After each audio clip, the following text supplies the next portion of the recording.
Buenas tardes, hoy vamos a hablar cómo el COVID-19 nos ha afectado de diferentes maneras según diversos factores, ya que estos elementos han jugado un papel crucial en cómo enfrentamos esta pandemia.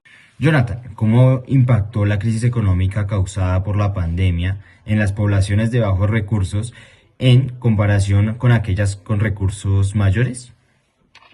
Respondiendo a la pregunta de Carlos, esto se relaciona directamente con los factores socioeconómicos y ambientales, ya que las poblaciones de bajos ingresos sufrieron un impacto desproporcionado, experimentando mayores tasas de desempleo y la reducción de ingresos y dificultades para acceder a los servicios esenciales. Esta vulnerabilidad se ve agravada por condiciones de vivienda precarias, hacinamiento y una mayor prevalencia de enfermedades preexistentes. Como resultado, estas comunidades enfrentaron un riesgo más alto de contagio a comparación de las clases altas y sufrieron consecuencias más severas de la enfermedad. Las desigualdades sociales, la falta de acceso a servicios de salud y la desinformación exacerbaron el impacto de la enfermedad. A su vez, factores ambientales como la pérdida de biodiversidad y el cambio climático contribuyeron al surgimiento de esta crisis sanitaria. En conclusión, la pandemia reveló la fragilidad de nuestros sistemas sociales y ambientales. Ahora mi pregunta es para Camila.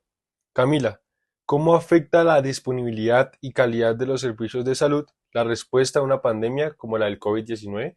Bueno, Jonathan, y respondiendo a tu pregunta, la pandemia causó interrupciones en los diferentes centros de salud, lo cual se vieron afectadas las personas que asistían a ellos, por ejemplo, personas que tenían enfermedades crónicas o problemas de salud mental.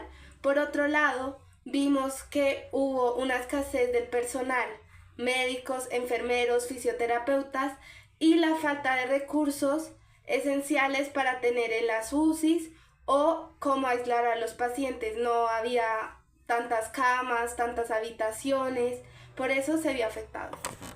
Bueno, mi pregunta va para Alejandra. ¿De qué manera las condiciones de vivienda, como el hacinamiento y el trabajo, afectó la transmisión del COVID-19 dentro de los hogares? Las condiciones de vivienda como el hacinamiento y las condiciones laborales han influido significativamente en la transmisión del COVID-19 dentro de los hogares. El hacinamiento dificulta el distanciamiento físico y aumenta el riesgo de contagio entre los miembros del hogar, mientras que los trabajadores que a menudo viven en estas condiciones están expuestos a un mayor riesgo debido a su necesidad de interactuar con otras personas. Además, pues las desigualdades socioeconómicas agravan muchísimo la situación, ya que las familias de bajos recursos son más propensas a vivir en espacios sobrepoblados y a trabajar en sectores que no permiten el teletrabajo. Entonces, esto contribuye muchísimo a un ciclo de contagio en comunidades vulnerables. Nicolás, ¿por qué son más vulnerables al COVID-19 las personas con condiciones de salud preexistentes como la diabetes o la hipertensión? ¿Cómo influye la edad en el riesgo de desarrollar formas graves de COVID-19? Bueno, porque son más vulnerables estas personas al COVID-19, pues principalmente porque una persona con diabetes, con hipertensión, con EPOC, pues ya tiene una condición preexistente. Entonces, digamos, en la diabetes, en el caso de la diabetes, puede haber una complicación vascular, y pues obviamente esto aumenta el riesgo, no sé, de una neumonía o que el síndrome de dificultad respiratoria agudo pues sea mayor. En la hipertensión pues hay una respuesta inflamatoria aumentada, entonces esto digamos que también va a influir bastante.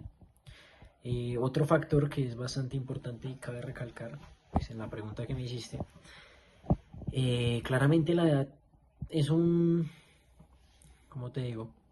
Es algo que va a afectar bastante porque no es lo mismo una persona de 80 años a una joven de 18 años que pues tiene sus pulmones intactos. Pues entonces en conclusión, digamos que las condiciones de salud preexistentes y la edad van a influir significativamente en el riesgo de desarrollar pues formas graves de COVID-19. Y pues esto sería todo. Bueno, Carlos, ¿y usted qué papel cree que juega la densidad poblacional y las características de una comunidad en la propagación del COVID-19? Para responder a la pregunta de mi compañero Nicolás, ¿de qué papel jugaba la densidad poblacional y las características de la comunidad? Es crucial, ya que ante una mayor densidad poblacional, mayor riesgo de transmisión había del COVID-19, dado a que entre más cerca estaban las personas en espacios públicos, en transporte, en espacios de trabajo, mayor era el riesgo de contagio.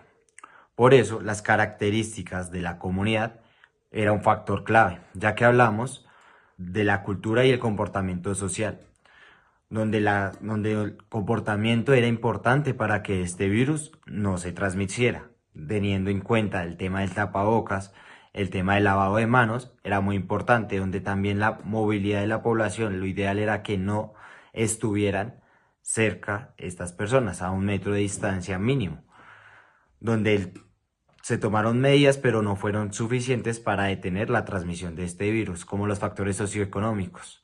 Personas de alta clase lograron tener un mejor cuidado, pero las personas de bajos recursos no lo lograron. Nicolás, ¿cómo afectaron los confinamientos al estilo de vida de las personas y en qué consecuencia tuvo esto en la salud en general? Bueno, Carlos, respondiendo a su pregunta, principalmente, ¿cómo afectó, digamos, al estilo de vida de las personas y a la salud? Fue con una disminución de la actividad física, ya que la gente pues aumentó, digamos que el sedentarismo, porque muchos se desplazaban a su trabajo, a sus universidades, al colegio en bicicleta, caminando, o pues tenían un poco más de actividad física. También en la salud mental, en cuanto a esto, pues digamos que incrementó el uso de las pantallas, esto aumentó el estrés y la ansiedad, el aislamiento social.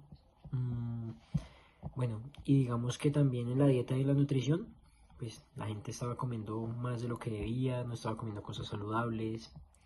Y según los datos que pues tenemos acá, se hizo un estudio global realizado de World Health Organization en 2020 y encontró que el 35% de las personas reportaron una disminución significativa en el nivel de actividad física durante el confinamiento. Entonces digamos que acá se puede ver ese cambio y pues cómo les afectó a las personas esto.